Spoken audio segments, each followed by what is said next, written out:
Hi, I'm Peggy, and the month of March is Lymphedema Awareness Month. And in honor of that, I've decided to upload at least one lymphedema related video per week all month long. So this is just our introduction. This is me trying to give everybody a little bit of base so that the rest of the videos this month will make sense to you.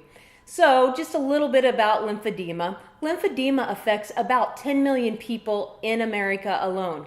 Now, to put that into perspective for you, that is more than people that are affected by MS, muscular dystrophy, ALS, Parkinson's disease, and AIDS combined. Now, another sad fact. The general doctor spends about 1 hour in his entire medical school learning about the lymphatic system. There's a lot of groups out there that are trying to change that. One that I'm a member of is called LEARN. That's Lymphedema Education and Research Network. And I'm going to have a link below so you can find out more about that group and also how you can get involved with that. But what I want to tell you is Lymphedema Awareness Month is really important because even doctors don't understand lymphedema. So before I can tell you about lymphedema, I first need to make sure you understand what your lymphatic system is. So your lymphatic system is the largest part of your immune system. It runs underneath your skin, right underneath the surface of your skin throughout your entire body. There's about 600 collection hubs or lymph nodes throughout your body. You know, under your neck, there's several different areas where there's lymph nodes, and those are the collection areas. Now, your lymphatic system is like the transportation system. It's the roadways, it's the highways, and it gets the white blood cells and the infection-fighting cells to places that are needed, and it also carries off waste and unwanted fat cells and any other unwanted, unneeded cells and fluids so your body can get rid of it. So it's just a big transportation system. Now, what happens when you have lymphedema is that roadway, that highway gets bottlenecked and all those fluids can't escape. So it causes swelling in whatever limb that you're affected in. So that's why people with lymphedema have swollen limbs. Now, not only is lymphedema a physically disforming condition, I mean, you know, you see people with a huge arm or a huge leg or, you know, different things. It's obviously, you know, deforms them, but also that stagnant lymph fluid that is oxygen deprived, full of toxins, is an amazing, perfect breeding ground for infection and disease like cancer and other things. So people with lymphedema are at high risk for many other side effects or, you know, things caused by this. So it's sad, again, that there's not a lot of information out there and people don't know what's going on. So a little bit about me. I have had lymphedema in my left leg and abdomen for 19 years. The first 8 years, it was undiagnosed. No one knew what was wrong. And I had this crazy idea that if they could just figure out what it was, they could fix it. My entire, you know, that whole 8 years, I was in pain. I was in bed a lot. My leg was huge. Nobody knew what was going on. They tried a lot of things that were wrong. They tried a lot of things that made lymphedema worse, but they didn't know. So once I was diagnosed, I was thrilled. I was so excited. I was like, yes, all right, how are we going to fix it? So I was excited for about 60 seconds, and that's when the doctor told me, oh, Peggy, there's no fix for this. It's incurable.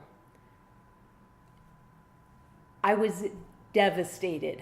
I think having the hope of that it would be fixed, that we would figure it out, all of those hopes were just immediately in that one sentence crushed and destroyed. And what he told me is what your insurance will do is we will send you to an occupational therapist, and she's going to teach you how to do a manual lymph drainage massage. She's going to teach you how to wrap your leg in a multi-layer compression garment, and then eventually we'll fit you for a compression garment.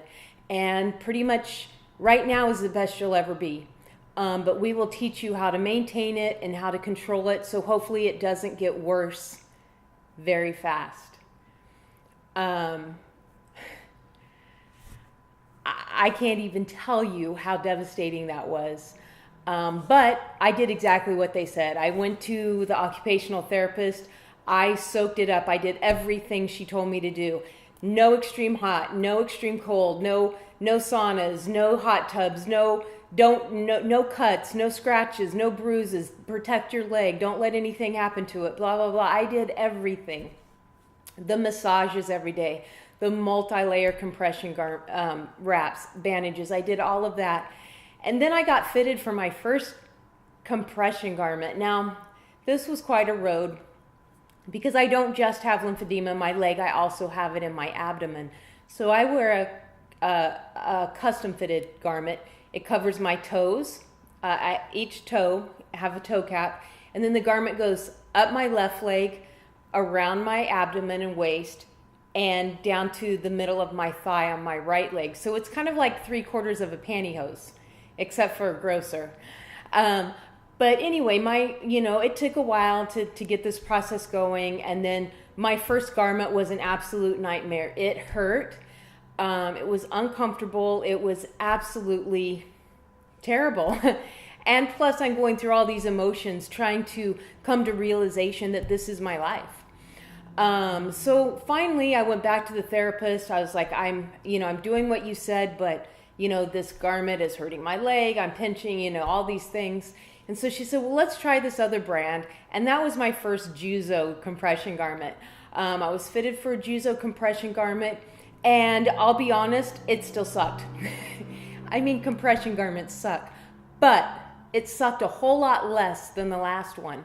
And it allowed me to go out and do things and be more active.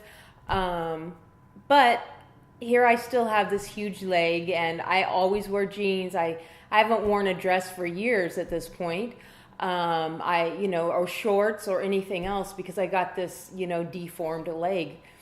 But anyway, so, life goes on for a couple of years, and I just pretty much keep doing what I'm doing. And what I was doing was spending roughly 4 hours a day taking care of my leg so that I could comfortably walk around and do day-to-day things. I would spend about 4 hours by the time I did massages, wraps, rewinding the bandages, washing garments. I also have a chi machine, and I'm going to talk about my chi machine on another video. So all in all, I would spend about 4 hours a day doing what I'm supposed to do. And then all of a sudden I started getting infections. Cellulitis infections are very, very common with people that have lymphedema. And that's because, like I said, that stagnant lymph fluid that's full of unoxygenated, nasty waste is a huge breeding ground for infection. Now, a cellulitis infection can be very serious because it can get in through your bloodstream, and it's a big deal. So I was on antibiotics, a 10-day cycle of antibiotics, and then off for maybe a month and a half. And then it got closer together, and I was pretty much on for 10 days, off for 10 or 12 days, on again, off again. So the infections were, common and severe. It was like I never fully got over them, and it was a nightmare. My doctor talked to me about amputation. No woman ever wants to hear this conversation. No person ever wants to hear this conversation. I went to get a second opinion and a third opinion, and one of the doctors said, we might try it. The other doctor said, absolutely not. You have lymphedema in your abdomen as well. We amputate your leg. It's just going to magnify the problem throughout the rest of your body. So I've got 2 legs. Which is a good thing. I'm very happy to have 2 legs. In fact, that's one of the things that never leaves my mind. I always think, hey, I've got 2 legs. But anyway, then in October of 2010, I got sick. I mean, really, really, really sick. I went to the doctor, and the doctor said, Peggy, you have C. diff. Now, C. diff is when the antibiotics, remember I've been on strong antibiotics, one after another. It's when the antibiotics kill all of the bacteria in your body, good and bad. So my digestive system was not working at all. I wasn't able to digest any food. I wasn't able to keep down any solid food. I wasn't able to keep down any fluids. I was sick. And the doctor told me, Peggy, you need to get to the hospital right now. We need to admit you and get you on more antibiotics. Now, I've been sick. I've been sick and in pain and spending all this time just trying to maintain. And to be quite honest, I was just fed up with it. And I said, you know what? I won't say what I said because some of you think I'm a nice person. But I basically said, you know what? No, I'm going to just go home and die in peace. And that's when I went home, and I honestly thought that was it. I really thought the lymphedema and complications thereof had finally ended me, and this is how it was all going to end. Obviously, it's 2018 and I'm still here, and in my previous videos I've talked about, the things I've done, and I've just skimmed over the top of it. And out of all the comments I've gotten, good and bad and ugly, out of all the videos, the one thing that I get over and over and over is, Peggy, tell us exactly what you did. Now, there's a reason I don't tell you exactly what I did, and the reason is everyone's body is different, everyone's situation is different, and I didn't want to be accused of, anything. So this month I'm going to do a video, and I'm going to tell you everything that I did, everything that I am doing, and everything I'm going to continue to do. And I'm even going to tell you a bunch of the stupid, crazy, weird things that I tried. Because when you're desperate, you will try just about anything, including drinking peroxide. Don't do that, ever. Anyway, so yes, I've tried lots of things. A lot of things worked, a lot of things didn't. But that was a turning point in my life. That is when lymphedema stopped controlling my life, and I decided to take control of my lymphedema.